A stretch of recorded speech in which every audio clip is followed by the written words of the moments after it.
If an individual's caravan were to be attacked, no victim would simply stand down after receiving the news that the perpetrators were killed. This holds true even on a national level. Retaliation would have been more than warranted. This is why they must not leave behind any evidence of their involvement. Moreover, they had managed to make it easier for them to maintain their innocence by painting the narrative that they were simply taking care of an incident that had coincidentally occurred on their lands. How about that? Not a bad plan to gain favor with the Sorcerer's Kingdom, right? Even if we are suspected of involvement, we can just say that we were attempting to help aid the caravan. We'll be fine as long as the perpetrators are all dead.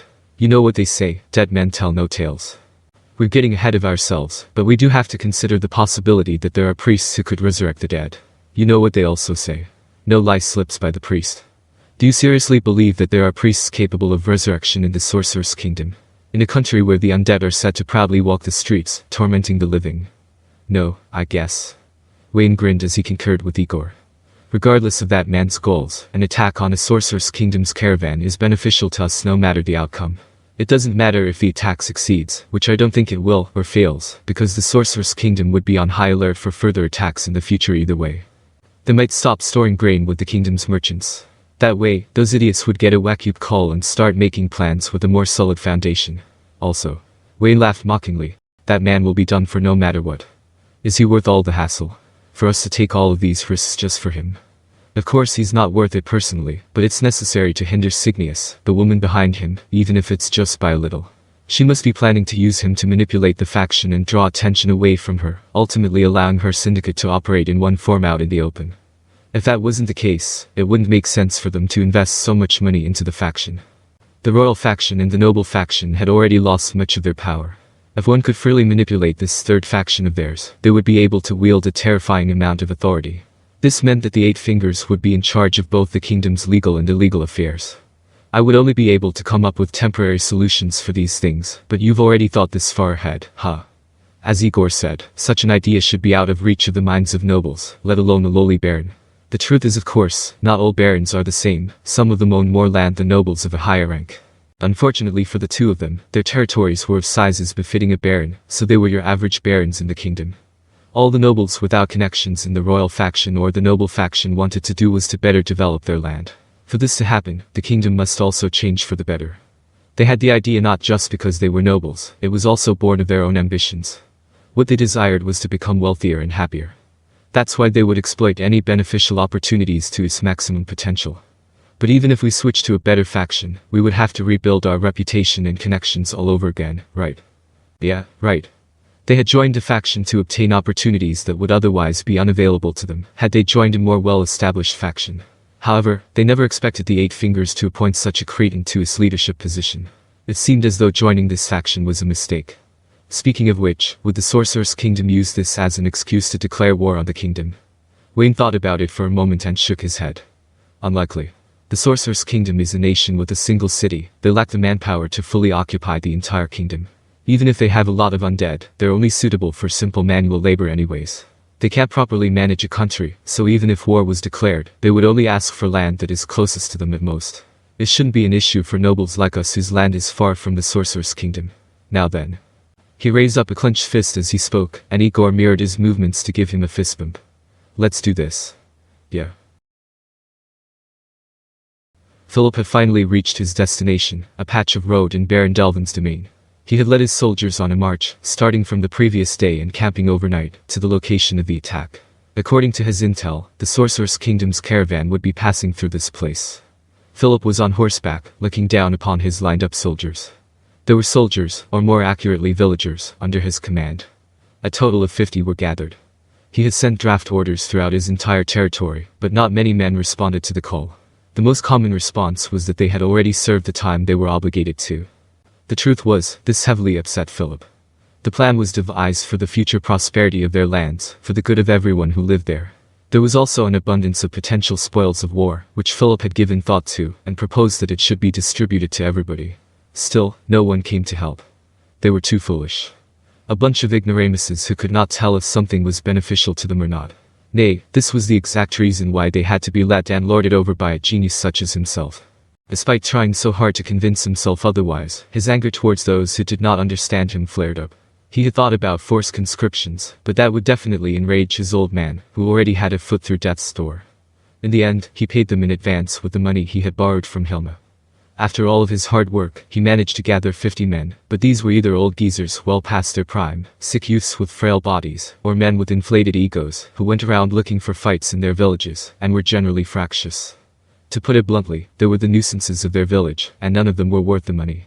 Even so, Philip felt an indescribable excitement basking in the gaze of his soldiers. He had a hunch that a widely circulated heroic tale of his own was about to begin. No, it had already begun. As his territory will inevitably expand, so too would his status grow. He would soon be joining the world stage under brilliant limelight. He was about to deliver the first blow to the Sorcerer's Kingdom, a feat no one else could accomplish. As a ploy to contain the Sorcerer's Kingdom, this would surely allow Philip to receive high praise from the royal family, and a rank that was befitting of such an achievement. Perhaps he could even marry that beautiful princess. So, Millard, can we actually attack them? Philip, who had been basking in his dream, was jolted back to reality, as if a bucket of cold water had just been dumped over him. He returned to his senses and looked at the soldier who had asked the question. The soldier was an ordinary man, around 30 years old. He wore disheveled clothes and, for some reason, was holding a wooden shovel. Even a club would have been better than a shovel, perhaps even some of the sticks lying around here would have worked as well. Philip wanted to say something about that, but the shovel was probably the result of his order to have them bring their own weapons. Frankly, seeing that a few of the villagers were without even sticks gave Philip a bit of a headache. Apart from them, however, the group as a whole appeared as though they were some destitute bandits. Perhaps it could even fool their opponents into believing so. The soldiers around them apparently agreed with the man's doubts, as everyone within sight turned their heads towards him, as if to say, yeah, I was thinking about the same thing. It'll be fine, this is a move to save the kingdom. Millard, we don't really get the whole kingdom thing, it's too complicated for us. We wouldn't get tied up and have our heads chopped off though, Another man asked, and soon the others started to echo along with their yes. Philip was greatly surprised by the questions that demonstrated a complete lack of an understanding of justice. It's precisely because so many people like them exist, that someone talented like me has to lead them. Nobody obeyed my plans on farm management because these people could only think on a surface level. I said there would be no problems, are you all deaf? No, we aren't. The soldiers were not convinced, their spite was visible. Maybe he should have executed someone as a warning to the others, but that would make it seem like he couldn't lead at all. He would lose his dignity if he couldn't get them to work, despite knowing that there were risks involved. As Philip panicked and knew not what to do, he heard the overpowering sound of horses' hooves stomping on the ground. He turned his head to see 2 horsemen galloping towards him. Their faces were both covered save for the eyes, but he still knew who they were. The 2 stopped afar and waved at him. Why didn't they come over here? Shouldn't they come towards me and not the other way around? Philip thought maybe they had something to say that must be kept secret. I guess I have to. He could finally feel a bit better about himself by saying things in a pretentious manner, and so changed his expression to a flippant one to match. Philip moved towards them on horseback. He'd had some practice riding, so having a horse walk in a straight line was not a problem. Baron, how are your preparations coming along? The man's face was masked so it was hard to identify him, but judging from the voice and his build, the man could be deduced to be Baron Delvin, or Wayne. His outfit, however, was nothing like that of a baron's. The hide armor was a bit dirty and a sword hung by his waist. His horse looked bored and lifeless, like a farm horse instead of a warhorse. Next to him was Baron Rokerson, or Igor, who looked pretty much the same. Their appearances matched so well that even their horses looked similar. Unlike Philip, who had some financial backing, they must have been quite poor. Philip thought about the time when he had seen them wearing shabby clothes, and tried his best to hide the sense of superiority that was about to show on his face.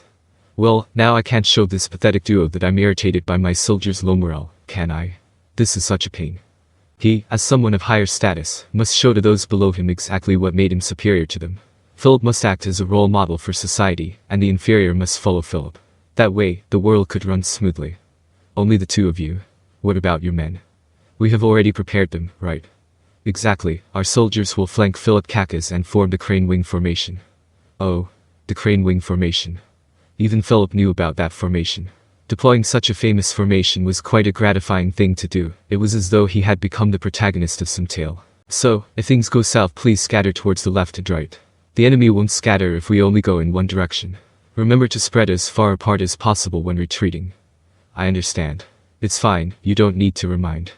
Wouldn't it be better to decide in advance who should go which way?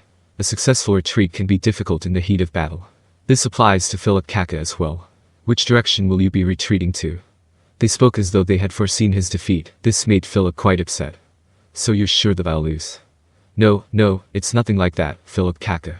Have you heard of the tactic of feigning a retreat to exterminate all the pursuing enemies in one go? Aha, yes I have. Oh I see, Philip accepted their explanation, but since it would be unpleasant to admit his ignorance, he acted as though he had already known of the tactic. As I thought, you knew about it. Well there you have it, this is the strategy, one that includes a strategic retreat. Well in that case. As Philip was getting ready to discuss which way to retreat to, he realized that an important piece of information was missing. Before I answer, I have a question. You two haven't told me about the size of your forces yet. How many men did you bring? 75 each. Philip was so shocked that they could muster up more men than he could, that the thought that with these numbers, escaping in any direction would be the same, never crossed his mind until later on. Philip rationalized that, since this was their domain after all, it made sense that it wouldn't be as difficult for them to do so. If this were simply a matter of quantity, things would be much easier. The problem lied in their prior considerations.